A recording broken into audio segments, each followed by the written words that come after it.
Mr. Vice President, it's Willie Geist. Good to see you this morning. Appreciate you being here. I want to pull you back into the campaign just a little bit and talk about Bernie Sanders' criticism of you on that question of Social Security, because as you pointed out, he did apologize to you for the op-ed written by a surrogate calling you corrupt. They also put out that clip that misrepresented your position when talking about Paul Ryan. Clearly, you were mocking Paul Ryan and being facetious. But just last night, I want to put up a tweet from Bernie Sanders. He wrote this: to you. Let's be honest, Joe. One of us fought for decades to cut Social Security. One of us didn't. But don't take it from me. Take it from you.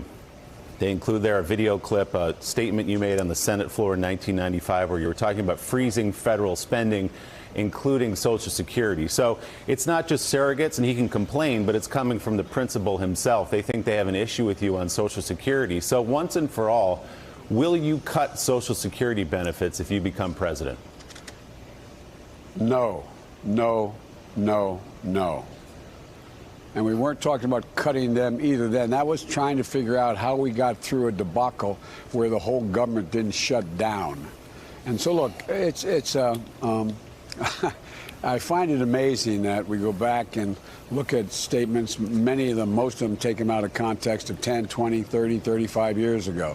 It's like my going back and pointing out how Bernie voted against the Brady bill 5 times while I was trying to get it passed when he was in the House, or how he voted to, protect gun manufacturers as the only group in America you can't sue. I mean, he's made up for that. He's indicated that was passed.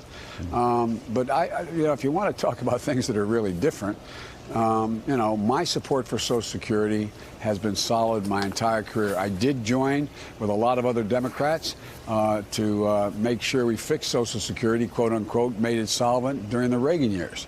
But look, it's all about making sure we have one real obligation as Hubert Humphrey said, the youngest among us and the oldest among us. That's real, and I've never walked away from that. Did you think these attacks from the Sanders campaign are dishonest?